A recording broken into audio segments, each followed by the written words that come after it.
बीडमधील 2 गटांमधील वादाच्या प्रकरणामध्ये बीड ग्रामीण पोलिसांनी मोठा खुलासा केलाय।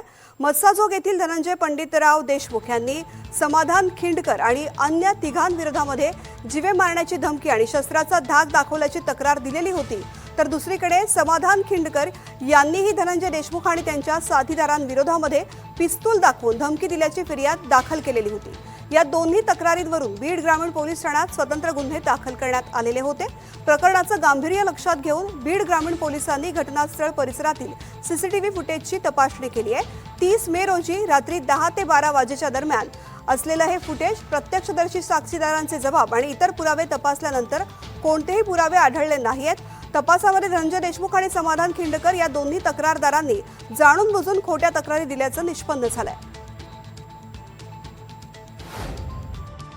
ती हाताबाहेर जाऊ नये किंवा तिथं काही गैरप्रकार घडू नये म्हणून मी पीआय साहेबांना इन्फॉर्मेशन दिली। त्यांनी माझ्या मी रात्री अंगरक्षक सांगत होते की धनंजय भैया गाडीच्या खालीच उतरले नाहीत तर बाकीच्या काही गोष्टी घडायचा प्रश्नच येत नाही। आणि आम्ही सांगत होतो की सीसीटीव्ही फुटेज बघा, परंतु तसं न होता गुन्हा नोंद झाला होता।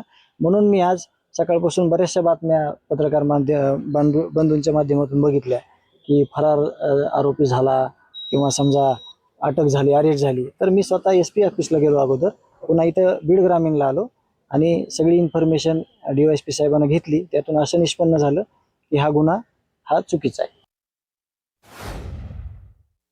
जो भी घटना घड़ी है, जो भी फिरियाद है और जो भी आरोपी है, जो क्रॉस FIR है, तो उन दोनों के बीच में अगर ऐसा कुछ नहीं हुआ है फिर भी तकरार दिया तो खोटा गुना माना जाता है। तो इसलिए accordingly we will need more time to properly show कि क्या हुआ है और अकॉर्डिंगली खोटा गुना तकरार जो भी फाइनल बनता है हम कर देंगे।